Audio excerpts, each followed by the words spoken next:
Welcome everyone to the Side Draft Podcast, and welcome to our Xfinity Series review, the Alsco 300. And yes, we've been gone. I know a lot of things happening this past week.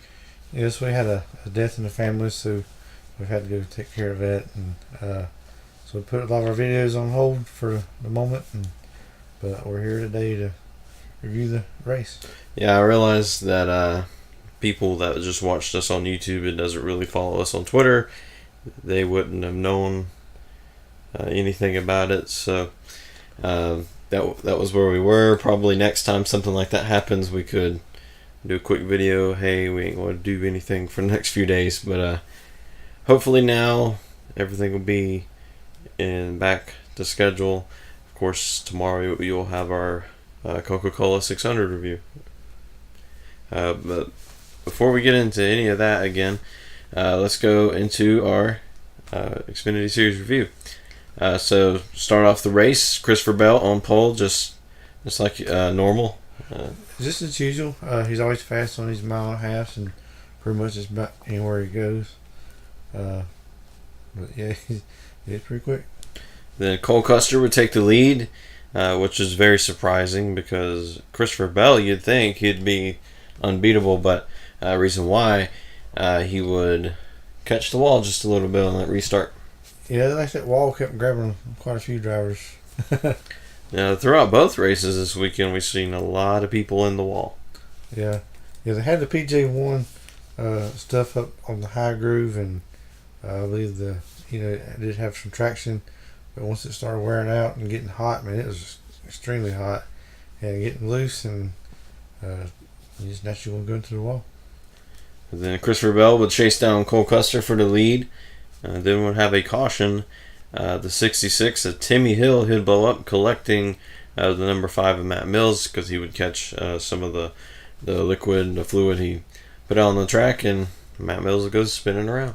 Yeah, it's kind of rough when you blow a motor, but all that water and oil stuff goes out the tailpipe, and somebody else gets into it, so it ain't really much you can do there. And then the only other thing that we could really mention in stage 1 is Christopher Bell winning another stage in a Xfinity Series race. Yeah, it's been real exciting. There's a lot of passing. It's fun to watch. Yeah, it was a close battle for the stage win, but there was some debris on there, and Cole Custer would pick up that debris. Yeah, I believe it come off of Justin Haley's car at one of the crush panels or something. But it wouldn't. I don't know how.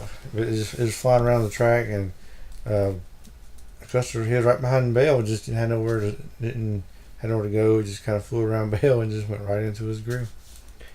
So Brandon Jones would lead off the pit road. Cole Custer would have to make a ton of repairs there, and Brandon Jones would lead on the restart until Austin Cindric would spin. Yeah, he had a very loose car. I don't know what's the deal with that. The car was really loose. Yeah, it was very ill handling. So, but he did have a good save. Tyler Reddick would take the lead. Cole Custer would be in the wall, but no caution. Then, with final lap to go on the stage, Christopher Bell would be in the wall, and his teammate Brandon Jones in the wall. Just not a good day for Joe Gibbs Racing. Yeah, I don't know if it's something on the track they both ran over, because I know when Brandon Jones' car, they took the tire out and they saw a puncture. Maybe they hit the same thing. Jones would go in, Bell would stay out. I believe that's just what pretty much ended Bell's day. Yeah, the tire would just explode and caught the brakes on fire, and his day's done. Yeah, put too much damage in the car and just ended his day. I think maybe if Bell would have just came in, I think he would have been like a lap down if he would have went in, because the pit road is closed. But I think he could get the lucky dog, and I don't think he could have got the win or anything, but he could have at least attempted to get a much better finish. I believe with all the cautions, he probably would have got it back on the lead lap, and as fast as his car was, I believe he could at least drove his way back up there. And Tyler Reddick would win the stage. Stage 3 would begin. Chase Briscoe would lead off pit road. Yeah, Chase, he's really improving each week. I believe he's going to eventually win a race this year. He's just getting stronger and stronger from week to week. Tyler Reddick would take the lead on that restart. Then the caution for the 86 for being in the wall. And Tyler Reddick would remain in the lead. And then we'd have another caution for John Hunter Nemechek. He would get into the wall. So a lot of people in the wall this weekend.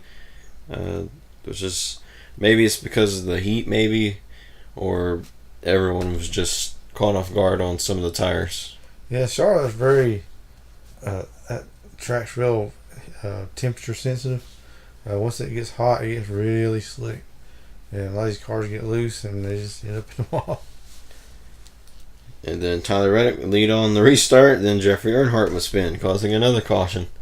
I see the pattern here at all. Yeah, I really like Jeffrey's car. I like the paint scheme, honoring Officer Sheldon on it. It really touches close to home with that, and it's really good to see NASCAR really supporting the military and fallen soldiers and police officers and all these people that serve. Yeah, and Jeffrey Earnhardt had a great day. Even though he spun, he still finished third. Had some of that crush panel damages, but he managed to fight it and get a top five. First top five for Jeffrey Earnhardt, I believe. Yeah, that's very good. I also heard at one point in the race, the hose come off the helmet and goes to the cool system. It actually come off, and he actually reached up there and grabbed it and put it back on. And that's very difficult, as tight as these race cars are, with the headrest and the seat so tight, and that takes a lot of skill to do all that. Then Noah Gragson would be too many men over the wall. That would be because a crewman just fell down. Looked like a very hard blow to the pit crew member. Yeah, he was really trying to catch the tire and fell off, and plus the other tire come and hit him. So it was a pretty. Hope he's okay. These guys try to do everything they can, work hard on the pit road, and it just missed. It's unfortunate that he would couldn't stay on that side of the wall. Yeah. Then we see a crash from the 52 David Starr and the 36 of Josh Williams. Then not too long after that, it would be Daniel Hemrick getting into Austin Dillon's car because Austin Dillon had some damage that he got during Jeffrey Earnhardt's crash. I believe Austin Dillon got in the wall a little bit, and that crush panel, we've seen a lot about the crush panel lately, and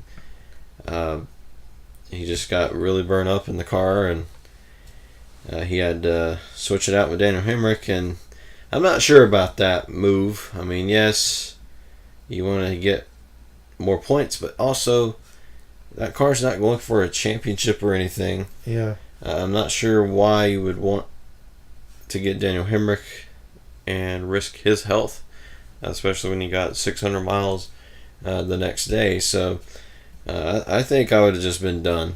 Yeah, I would have just took the car and took it to the garage. I knew Austin Dillon didn't really want to get out because he was feeling sick. I don't know if he thought he was just overheated, but it's actually some of the carbon monoxide coming into the car, making him feel kind of ill. And you really don't want to put another driver in that situation. I feel real bad for Daniel Hemrick. Had to get back in the car and maybe suffer some of that stuff too. But maybe we need to look at some of these crush panels. Yeah, it does seem like a huge issue, especially because that could be really dangerous to some of these drivers. If they try to tough it out for 100, 200 some laps, that's not going to go good on their health. I think they need to really look at it and see how we can exactly fix that. Yeah, they study a lot of stuff on these safeties on the cars, keeping the driver safe and crashes and other things. But just really trying to keep the fumes out of the cars is going to be a big issue, and we don't need any drivers passing out or getting any carbon monoxide poisoning, because you don't really know you're sucking in the carbon monoxide until it's too late.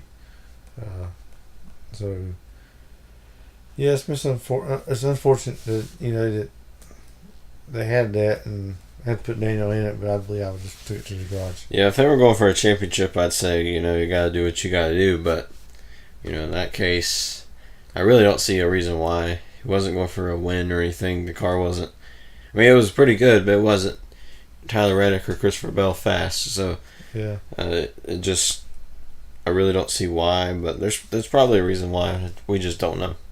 Yeah, but he was on the lead lap, and then when they had to do the driver change, he lost a couple laps in that change. I mean, you really ain't going to make any points up. Really, I think you wouldn't have a whole lot to gain from that, so you really wouldn't.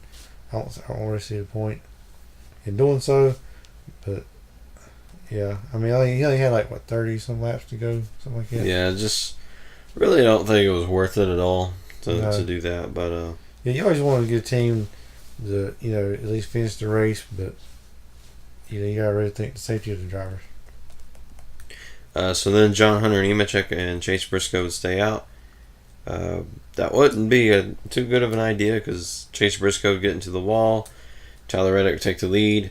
John Hunter Nemechek would have a flat and be in the wall. So that didn't really work out for him. No, I don't know if it was out of tires at this point or if they're just trying to save some tires.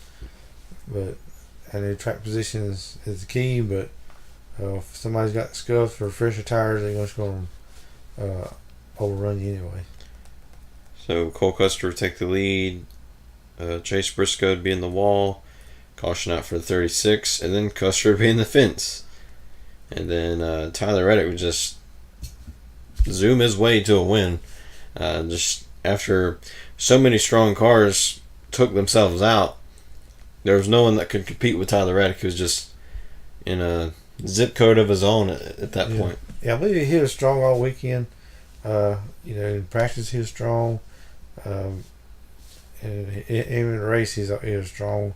So it was his race to win. Yeah, and this race really, I think, means a lot more to him than Talladega because Talladega is, super speedway. Just because you win there doesn't mean you're consistently the best car. But when you win a mile and a half, it shows everyone that you are competitive, especially when we get into the playoffs and there's a ton of those mile and a halves. Yeah, there's a bunch of drivers that had some good runs today, and they like Noah Gragson, he led some laps, and he already had a good car, and Justin Haley, he finished fifth.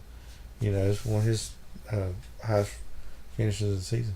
Yeah, I believe that's his career best. So really good out of him. I think Noah Gragson, Chase Briscoe, and possibly even Justin Haley will get some wins later on this season. Yeah, he's I believe in the Justin Haley's car at the beginning of the race it's like over 130 degrees in the car, so it's extremely hot, and nobody likes to work in them kind of conditions. And seen a lot of them putting ice packs on, and even Justin Haley just poured water all over herself. Yeah, and they said in the booth that you don't necessarily want to do that because that water will boil. And yeah, once the seat gets hot, it'll start boiling, and it's just called blisters on you, and it'll be real painful. Yeah. So, yeah, we're here in the air conditioning in the podcast room and all, but I work in the heat, so I know what it's like being them in the hot situations. You can be up in the attic, it's like 130, 140. You just turn a fan on, all you doing is circulating hot air. So it's kind of like in the cars. That's all you do is you just kind of bake in there a little bit, and especially when you get that water in the seat on a hot surface, and it just starts boiling. So. Yeah. But anyways, congratulations to Tyler Reddick and RCR. I believe that team's coming on really strong. Probably even the championship favorite at this point, other than Christopher Bell. But those two are class of the field right now. Yeah. But Chase Briscoe and Noah Gragson's, they're gaining some speed. Yeah. And also don't forget Justin Allgaier doesn't have a win so far this season, but eventually he will, and he's going to start clicking off those wins just like he did last year. Yeah, Juniors Motorsports, they're starting to, they're up in the top 5 today, and Allgaier, he was trying for the lead a few times, so he ain't out yet. Yeah, so still got a long way in the season to go. I think it's just about almost half over for the regular season, so that's kind of weird to think about, actually. I know. It seems like we're just got started, and now in a few more weeks we'll be saying goodbye to the Fox Sports and introducing NBC for the 2019 season. But yeah, so thank you for patiently waiting for these race reviews. I know it's really late, especially tomorrow's Coca-Cola 600 review, but yeah, it's been a tough week, but we're gonna hopefully be back on schedule. Yeah, we'll get through it, and we'll get back on schedule and keep these videos coming out. Alright, so we'll see you tomorrow for our Coca-Cola 600 race review.